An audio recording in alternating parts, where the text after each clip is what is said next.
Ben, j'aimerais demander au Seigneur de conduire le message sans plus tarder.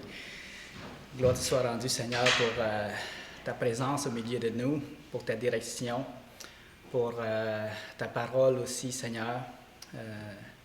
Oui, pour tout ce que tu fais pour nous, Seigneur. Aujourd'hui, nous t'en remercions, Seigneur Dieu. Et nous voulons ce soir sonder tes Écritures et se rappeler que c'est toi, que cette parole vienne de toi, Seigneur. Amen. Alors, ce soir, je ne pense pas que ça va être long. J'ai seulement deux pages à peu près.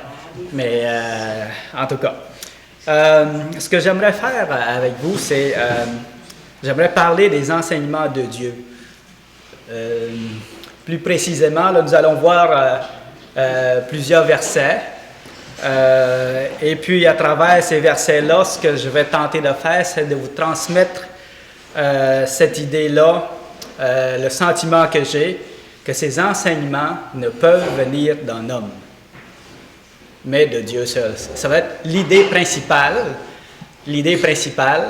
de ce message, au fond, de ce partage ce soir, c'est que les enseignements que nous allons voir ne peuvent venir d'un homme, mais de Dieu.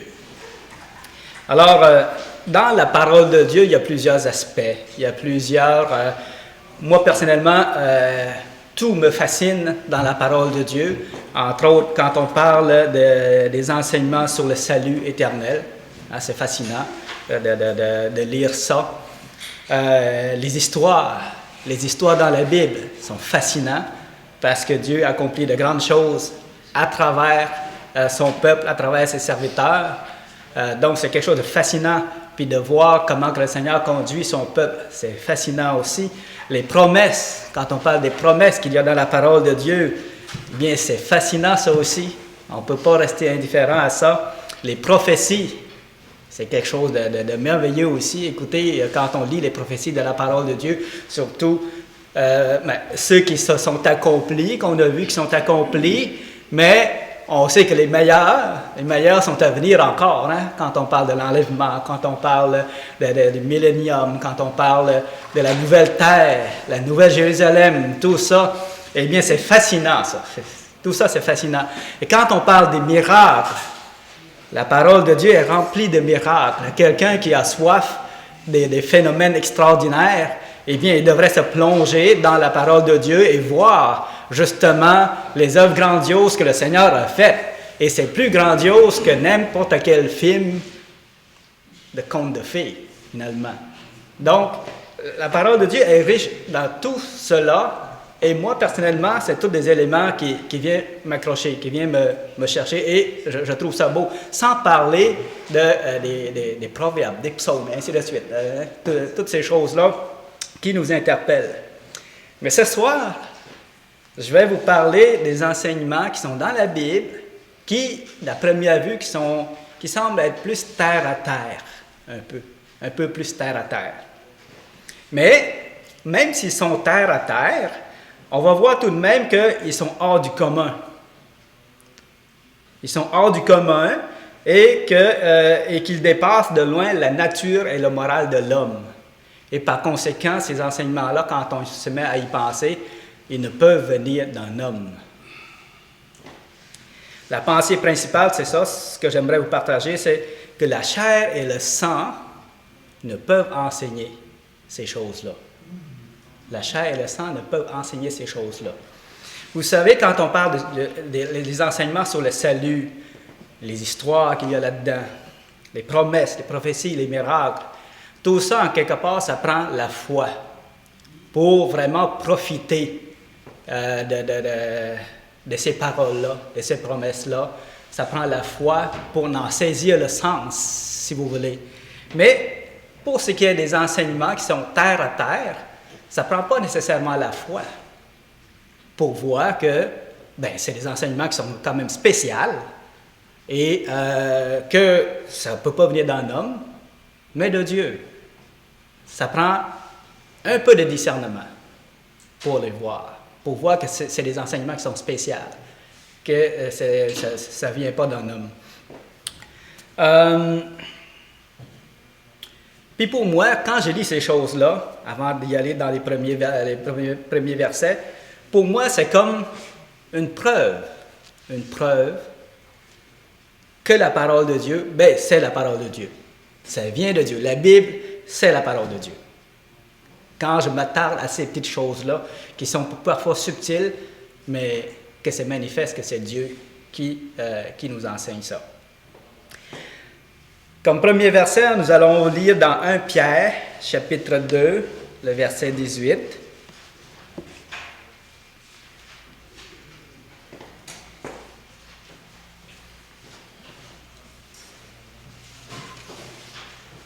« 1 Pierre, chapitre 2, le verset 18, jusqu'à 21.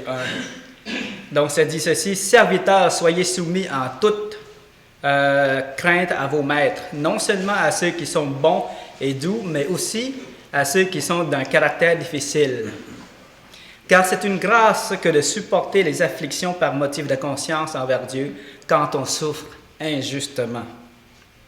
En effet, quelle gloire y a-t-il à supporter de mauvais traitements pour avoir commis des fautes? Mais si vous supportez la souffrance lorsque vous faites ce qui est bien, c'est une grâce devant Dieu. Et c'est à cela que vous avez été appelés, parce que Christ aussi a souffert pour vous, vous laissant un exemple afin que vous suiviez ses traces. » Ça ici, il y a quelques semaines, j'ai lu ça avec les enfants, pas seulement ce verset-là, mais ce chapitre-là. Et comme à chaque lecture, on arrête puis je leur pose des questions. Qu'est-ce que vous avez compris à travers ça? Avez-vous des questions? Et ainsi de suite. Et là, quand je commençais à parler, Sophie, c'est le troisième. Il m'a interrompu, il m'a dit tout de suite, spontanément, il dit, on voit que ce n'est pas un homme qui dit ça. Il sentait que c'est pas un enseignement d'homme. Les hommes, ils n'ont pas l'habitude d'enseigner ça. Quand on parle de c'est une grâce que de supporter les afflictions par motif de conscience, le verset 19, quand on souffre injustement. Là, on parle de souffrir injustement. Et l'apôtre dit, c'est une grâce. Est-ce qu'un homme pourrait dire ça? Dans sa nature humaine, c'est une grâce que de souffrir injustement. En effet, quelle gloire y a-t-il à supporter le mauvais traitement? On voit la logique de ça. Même un homme qui n'a pas l'Esprit de Dieu peut le voir. Quelle gloire y a-t-il à supporter de mauvais traitements pour avoir commis des fautes? Quand tu fais quelque chose de croche, c'est normal que tu sois repris, que tu sois réprimandé, que tu sois puni. En fait, c'est normal. Quelle grâce y a-t-il? Mais si vous supportez la souffrance lorsque vous faites ce qui est bien, c'est une grâce devant Dieu. Alors ici, moi, ce que je vois là-dedans, c'est que, je me suis dit, un homme, s'il n'a pas l'Esprit de Dieu, ne parlera pas de cette façon-là. Nous, la nature humaine, on réclame la justice. On réclame la justice. Quelque chose, quelqu'un agit injustement envers nous. On aimerait ça qu'il le sache, on aimerait ça qu'il s'excuse, on aimerait ça qu'il fasse de quoi. Cette semaine, vous avez tout entendu l'affaire de Guy Cloutier, là. Ça a duré 7... Pardon? Guy Turcotte. J'avais dans ma tête Cloutier. Guy Turcotte. Donc, ça s'est réglé. Le monsieur, finalement, va avoir la peine qui va avec le crime qu'il a commis. Mais on entendait son ex-femme qui parlait « Enfin, je peux me reposer. Et je peux être soulagé parce que là, il y a justice qui est faite. » Puis tant que la justice n'est pas faite, son âme ne pouvait pas se reposer. Je pense qu'elle n'est pas la seule, parce que dans la population, les gens réclamaient justice. Et c'est la nature humaine que de réclamer justice. Et en temps normal, un être humain, là, souffrir injustement, là, ça, c'est pas dans sa nature. C'est pas dans notre nature. On le fait parce qu'on sait que c'est bon. En tant que chrétien, le Seigneur nous enseigne, mais on le sait parce que Dieu nous a enseigné, justement. C'est pas un homme qui va... c'est pas dans la nature d'un homme qui va nous enseigner ça, là. Donc, pour moi, ça peut être subtil. En tout cas, pour moi, c'est Dieu qui enseigne ça. Et je suis sûr que vous êtes d'accord avec moi également. Aussi, je ne sais pas, quand on parle de souffrir injustement, là, des fois, c'est pas grand-chose. Le fait d'être mal compris, est-ce que vous vous sentez à l'aise, mettons que vous dites quelque chose, quelqu'un qui, vous savez qu'il a mal compris, là. Est-ce que vous arrivez à être totalement paisible, tranquille? Oh, il m'a mal compris, c'est pas grave, je vais souffrir injustement, puis mettre en paix avec ça. À force d'exercice, on peut en arriver, mais naturellement, là, viens ici, on va parler. Écoute, tu m'as pas bien compris, puis tu as l'affaire, bon, on va s'expliquer, puis bon, c'est notre nature. L'autre verset, dans Éphésiens, soit dit en passant, il y a plusieurs versets. Ce soir, on en voit quelques-uns, là, seulement quelques-uns qui a cette nature-là que je dirais. Dans Éphésiens 4,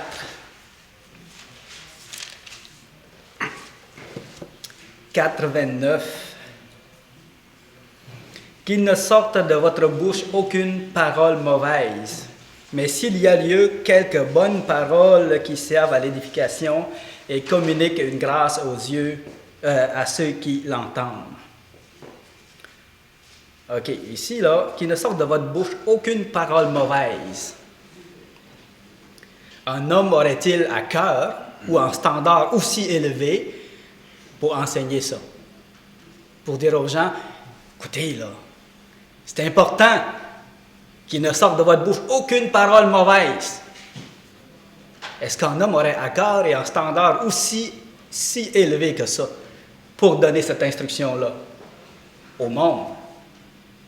Et moi, je pense que c'est seulement Dieu qui a à cœur ça, parce qu'il veut que ses enfants soient parfaits. C'est un standard, et non pas de l'homme ici qu'on voit, mais c'est un standard de Dieu. C'est un enseignement qui est quand même terre à terre. Ça n'a pas rapport avec le salut, ni les prophéties, ni les miracles, tout ça, ni les promesses. Mais c'est un enseignement qui a rapport avec la vie quotidienne. Mais le standard est tellement élevé qu'il dépasse la nature humaine. Écoutez, qu'il ne sorte de votre bouche aucune parole mauvaise. Aucune parole mauvaise. Le verset 31, que toute amertume, toute animosité, toute colère, toute clameur, toute calomnie, toute espèce de méchanceté disparaissent du milieu de vous. Alors ici, c'est pas le standard d'un homme non plus, ça. C'est vraiment un standard que Dieu a établi pour ses enfants. Donc, ça ne peut venir d'un homme, c'est de Dieu. Pour moi, c'est toutes ces paroles-là qui sont...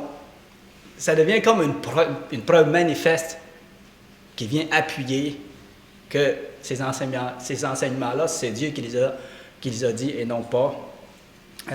qui les a inspirés, autrement dit, et non pas un homme. Le 5e chapitre de Éphésiens, le verset 1... Devenez donc les imitateurs de Dieu comme les enfants bien-aimés. Et marchez dans la charité à l'exemple de Christ qui nous a aimés et qui s'est livré lui-même à Dieu pour nous comme une offrande et un sacrifice de bonne odeur. C'est plus le verset 3 et 4 que j'aimerais insister. Ici, que l'impudicité, qu'aucune espèce d'impureté, que la cupidité ne soit pas même nommée parmi vous ainsi qu'il convient à des saints. Wow! C'est encore un enseignement de vie quotidienne, sur la terre présente, mais encore là que le standard est élevé au-dessus de la nature humaine. Moi, je ne vois pas un homme qui de lui-même va décider d'enseigner ça au monde. Moi, je ne vois pas un homme faire ça.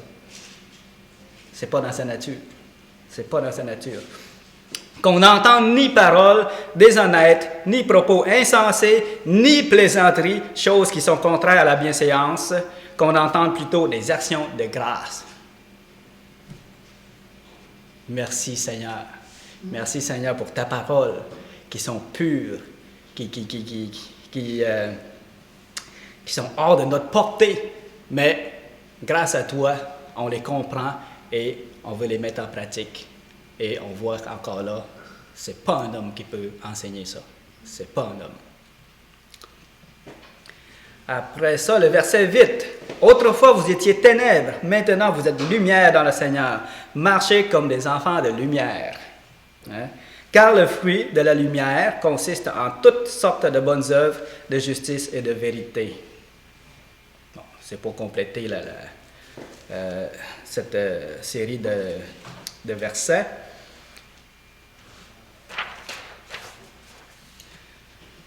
Une autre parole dans Matthieu 5. Matthieu 5, le verset 44 à 48.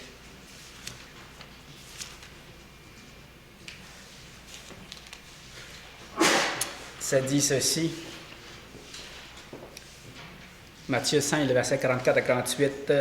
Mais moi, je vous dis, aimez vos ennemis, bénissez ceux qui vous maudissent, faites du bien à ceux qui vous haïssent, priez pour ceux qui vous maltraitent et vous persécutent.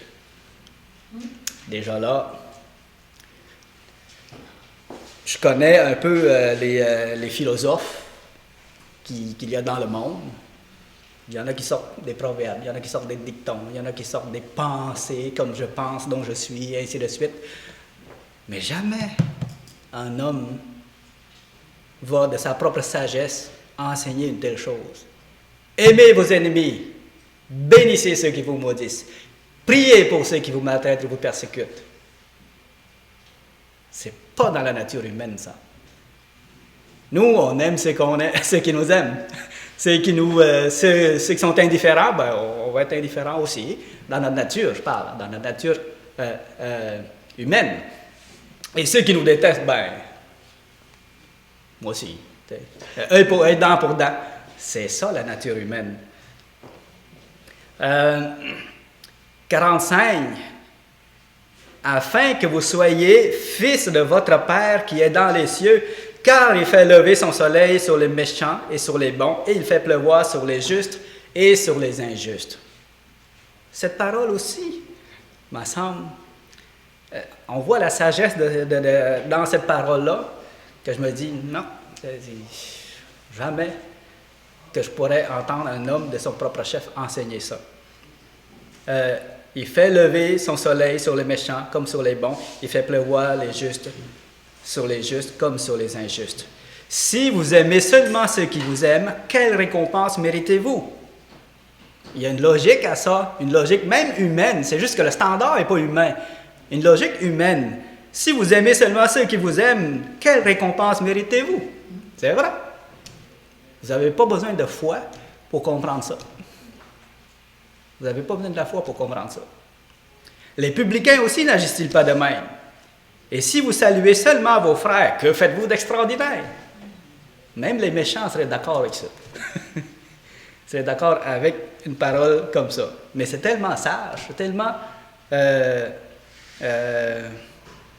standard est tellement élevé. Les païens aussi n'agissent-ils pas de même? Soyez donc parfaits comme votre Père est parfait. Wow! Pour moi, c'est précieux. Ensuite, dans Matthieu 6, le verset 25, on va faire le tour de plusieurs versets, toujours dans cette optique-là, que ces enseignements-là qui sont, on pourrait dire terre à terre, mais que ça dépasse la nature humaine, que ça vient de Dieu et non pas d'un homme. Le verset 25, c'est pourquoi je vous dis, ne vous inquiétez pas pour votre vie de ce que vous mangerez, ni pour votre corps de quoi vous serez vêtus. La vie n'est-elle pas plus que la nourriture et le corps plus que le vêtement? Juste ce raisonnement-là, c'est spécial. La vie n'était pas plus que la nourriture, puis le corps plus que le vêtement. Là, on essaie de réfléchir à ça. C'est vrai. C'est vrai. Regardez les oiseaux du ciel, ils ne sèment ni ne moissonnent, ils n'amassent rien dans les greniers, et pourtant votre Père céleste les nourrit. Il les nourrit. C'est vrai. Le Seigneur en prend soin. Ne valez-vous pas beaucoup plus qu'eux? Qui de vous, par ses inquiétudes, peut ajouter une coudée à la durée de sa vie? Wow! Voyez-vous un homme dire ça? Non, moi quand je lis ici, d'ailleurs, ces versets-là, ici, là, c'est un des versets, quand j'ai lu la première fois, je trouvais ça tellement brillant, tellement sage, alors que je n'étais pas encore converti au Seigneur, que je voyais que c'est spécial. C'est comme divin, ces enseignements-là, c'est comme divin. Puis ça m'a justement aiguisé mon intérêt à lire plus la parole et à voir les autres choses qui m'ont amené justement à me convertir. Pourquoi le verset 28? En passant le verset 27, quand on s'arrête à réfléchir à ça, qui de vous, par ses inquiétudes, peut ajouter une coudée à la durée de sa vie? C'est vrai. On s'inquiète beaucoup. On s'inquiète beaucoup, puis ça ne change rien. Même qu'on s'inquiéterait jusqu'à en mourir, jusqu'à blanchir nos cheveux, on ne pourrait même pas allonger notre vie d'une coudée. Hein? Mais ça, là, pour dire ça de même, pour enseigner ça comme ça, là, ça ne vient pas d'un homme. Un homme, nous autres, là, on s'inquiète. Moi, là, si je n'avais pas le Seigneur, là, moi, je dirais à mes enfants, regarde, fais attention, si inquiète-toi pour ça, c'est telle affaire. Je leur mettrais en garde contre tout, parce que c'est ça, il faut être prévoyant, faut être... Bon. Mais le Seigneur, ici, il dit, là, je ne suis pas en train de prêcher contre la prévoyance, puis ainsi de suite, là, OK? Je parle des inquiétudes. On peut être prévoyant tout en remettant les choses dans les mains du Seigneur, OK? Le verset 28, « Pourquoi vous inquiétez au sujet du vêtement? Considérez comment croissent les lits des champs. Ils ne travaillent ni ne filent. Cependant, je vous dis que Salomon, même dans toute sa gloire, n'a pas été vêtu comme l'un d'eux. » Hein? Une grande sagesse, là aussi, qui vient d'être exprimée. « Si Dieu revêt ainsi l'herbe des champs qui existent aujourd'hui et qui demain sera jetée au four, ne vous vêtira-t-il pas à plus forte raison, gens de peu de foi? Ne vous inquiétez donc point et ne dites pas, que mangerons-nous ou que boirons-nous? Car toutes ces choses, ce sont les païens qui les recherchent. Cherchez premièrement le royaume et la justice de Dieu, et toutes ces choses vous seront données par-dessus. Ne vous inquiétez donc pas du lendemain, car le lendemain aura soin de lui-même. À chaque jour suffit sa peine. À chaque jour suffit sa peine. Donc, l'ensemble de ces versets-là nous enseigne à ne pas nous inquiéter. Pas du tout. Pas du tout. Et nous enseigne à nous confier dans le Seigneur, en celui qui peut toutes choses et qui peut prendre soin de nous aussi bien qu'il prend soin des oiseaux qui sont dans le ciel et les lits des champs. Juste ça, là, on voit encore là que ce n'est pas dans la nature humaine d'enseigner une chose comme ça. C'est un standard qui dépasse la nature humaine. C'est pas quelqu'un qui va... un homme qui, de bon matin, se lève et réfléchit à ça, puis ça y est, ça va être bon pour l'humanité, ça, qu'on enseigne ça à l'humanité. Là. Et un autre verset, qui ne serait pas si long que ça, Matthieu 5, 28. Mais moi, je vous dis que quiconque regarde une femme pour la convoiter a déjà commis un adultère dans son cœur. Nous, en tant qu'humains, notre pensée consiste à dire, regarde, ça se passe dans ma tête, je fais de mal à personne. Donc, je suis correct. Hein? On a tendance à dire ça. Notre standard, c'est limite à nos actions. Si je fais quelque chose de mal à quelqu'un, ben je ne suis pas correct, mais Si je fais juste penser, ben, ça ne fait pas de mal. Mais le Seigneur, lui, a élevé le standard un peu plus élevé. C'est la pensée. Le Seigneur va juger nos cœurs et nos pensées également. Un autre verset, quand que le Seigneur nous dit, dans Matthieu 6, 1, ici, « Gardez-vous de pratiquer votre justice devant les hommes pour en être vus, autrement vous n'aurez point de récompense auprès de votre Père qui est dans les cieux. Lors donc que tu fais l'aumône, ne sonne pas de la trompette devant toi, comme font les hypocrites dans les synagogues et dans les rues, afin d'être glorifiés par les hommes. Je vous le dis en vérité, ils reçoivent leur récompense. » Voyez-vous ici, le Seigneur, dans le verset 2, il nous décrit ce que c'est que la nature humaine. Ce que nous, on a tendance à faire, naturellement.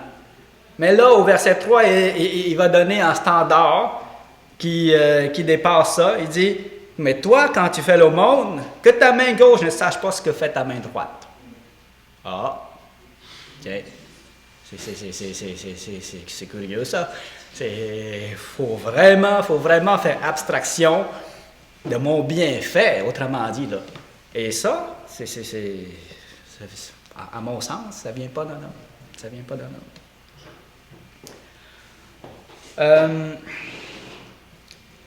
À part de ces paroles-là qu'on a vues, que, à mon sens, un homme ne peut enseigner ces choses-là, mais seulement Dieu. À part ça, j'aimerais mentionner d'autres paroles où Jésus parle avec autorité. Entre autres, quand on lit le sermon sur la montagne dans Matthieu 5, là, le verset 3, ça dit « Heureux les pauvres en esprit, car le royaume des cieux est à eux. Heureux les affligés, car ils seront consolés. Heureux les débonnaires, car ils hériteront la terre. » En passant, c'est quoi débonnaire? Est-ce que... Pauvre en esprit, non? Débonnaire? Non. Généreux. Ça se rapproche. Ce que je vais vous donner, c'est une définition des dictionnaires que j'ai vu parce que j'ai lu ça avec les enfants. Puis je me suis dit débonnaire. Il me semble que j'ai lu ça sans vraiment chercher le sens de ça. Mais j'ai été chercher dans le dictionnaire, en voulant l'expliquer aux enfants, il faut que je sache quoi.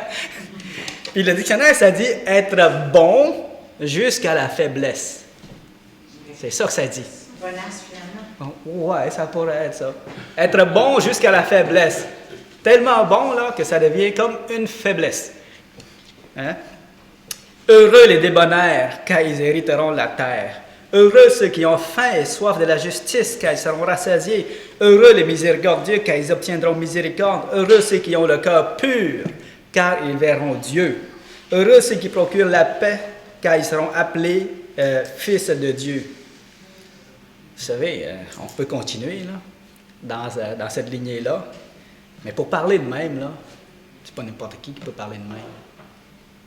Juste à lire ça, quand j'ai lu ça pour la première fois, alors j'étais inconverti, wow, pas n'importe qui peut dire ça.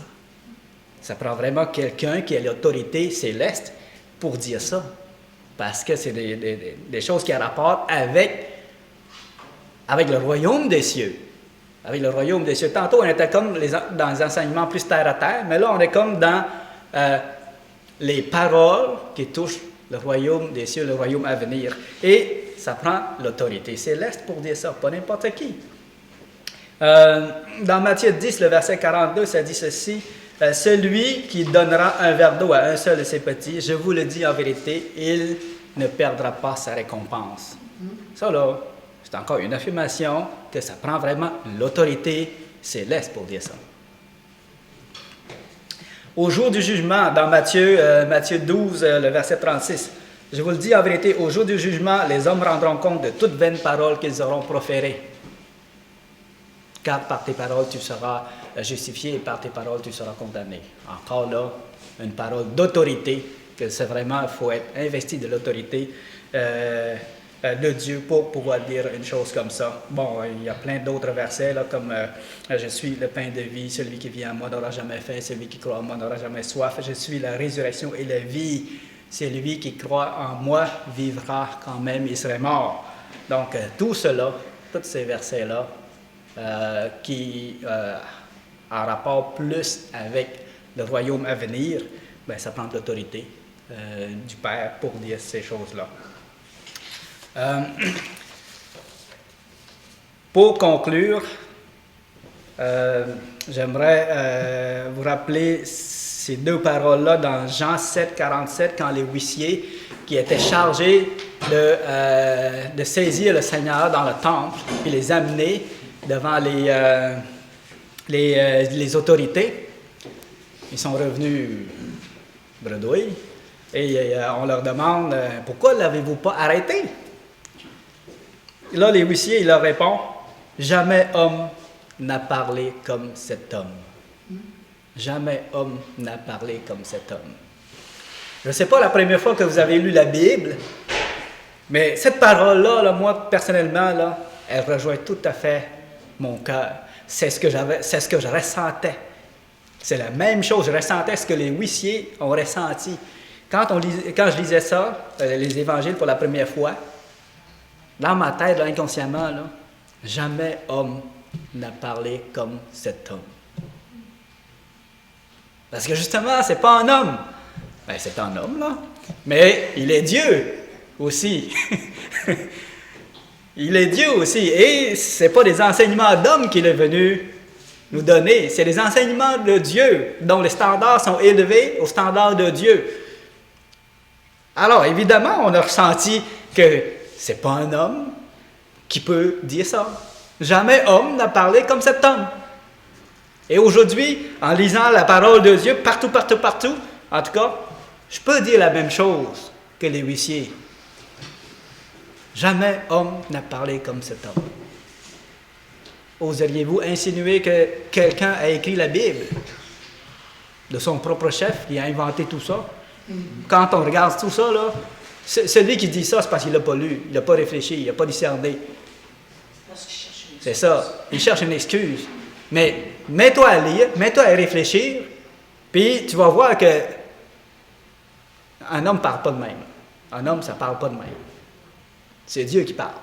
C'est Dieu qui parle à travers sa parole. Hein? Pierre, qu'est-ce qu'il a répondu? Quand le Seigneur a posé la question, « Et vous, ne voulez pas aussi vous en aller? » Pierre a dit, « À qui irions-nous, Seigneur? Tu as les paroles de la vie. Tu as les paroles de la vie. » Pierre aussi a ressenti ça. Ben, il l'a même vu, là. Il était là, il pouvait même toucher le Seigneur. Et le voit agir. Et lui, il peut dire, « À qui irions-nous, Seigneur? Tu as les paroles de la vie. » Mais nous, en lisant ça, là, moi, je le vois encore, je le sens encore, le Seigneur me parle encore, puis encore, je peux renouveler à chaque moment, à chaque instant, cette parole que Pierre a dit. À qui irions-nous, Seigneur? Tu as les paroles de la vie. C'est tellement merveilleux ce que tu enseignes là-dedans.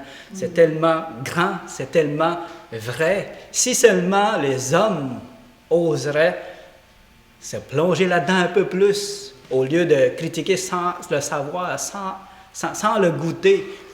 Je dis souvent à des gens qui n'aiment pas un plat, là, par exemple, là.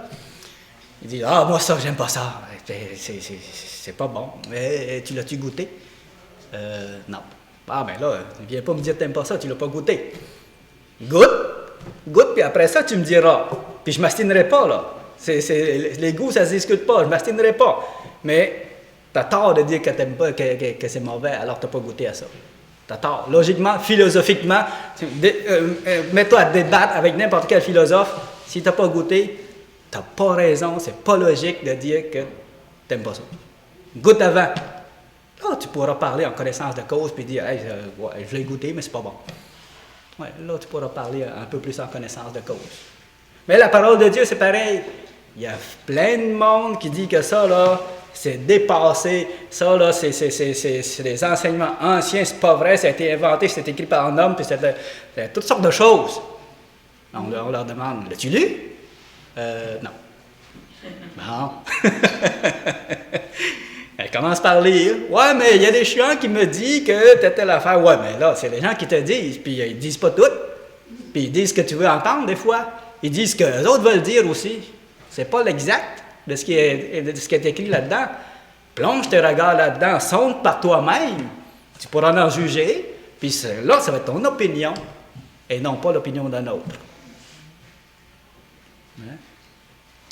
Donc, dans cette parole que Pierre a dit, « À qui irions-nous, Seigneur? Tu as les paroles de la vie. » Là, ici, l'apôtre Pierre exprime la joie de découvrir Dieu, de découvrir le Seigneur, le Seigneur Jésus, de découvrir les richesses de la vie éternelle, la joie de lui appartenir, la joie de découvrir ce trésor immense et unique en Jésus-Christ, qu'on ne découvre pas ailleurs. L'expression de Pierre, ça veut dire ça, regarde, il n'y en a pas ailleurs. À qui irions-nous, Seigneur? Toi, tu as les paroles de la vie. On va rester avec toi, on va marcher avec toi, parce que toi, tu as la vie éternelle. Et c'est toi qu'on veut, c'est toi qu'on a besoin. À qui irions-nous, Seigneur? Tu es notre seul bien, notre source de vie. Tu es le seul trésor qu'on a trouvé là, qu'on ne veut plus perdre, qu'on veut garder. Ben moi, je vous encourage à avoir cette joie que Pierre a, qu'il avait quand il avait exprimé ça. Puis aussi, ce que les huissiers ont dit, jamais homme n'a parlé comme cet homme. Ah ben ça, également, de prendre conscience de ça. Puis ce soir, ben, on a vu, comme je vous disais, que les paroles que pour moi, au début, ça n'a pas nécessairement un rapport avec le salut, mais c'est des choses terre à terre, mais qui, pour moi, c'est tellement grand que pour moi, c'est comme une preuve de plus que la parole de Dieu, ben, c'est vraiment de Dieu et non pas d'un homme. Donc, que le Seigneur vous bénisse.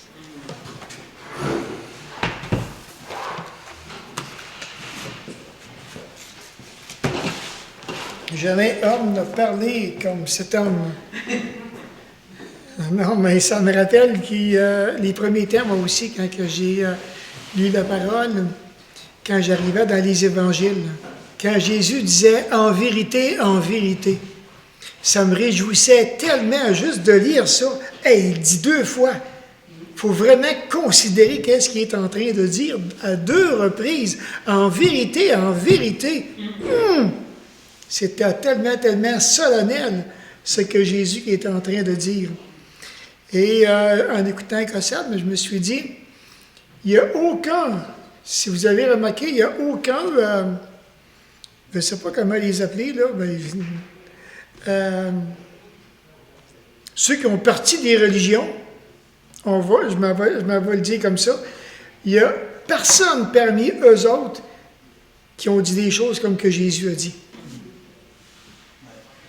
C'est vraiment encourageant.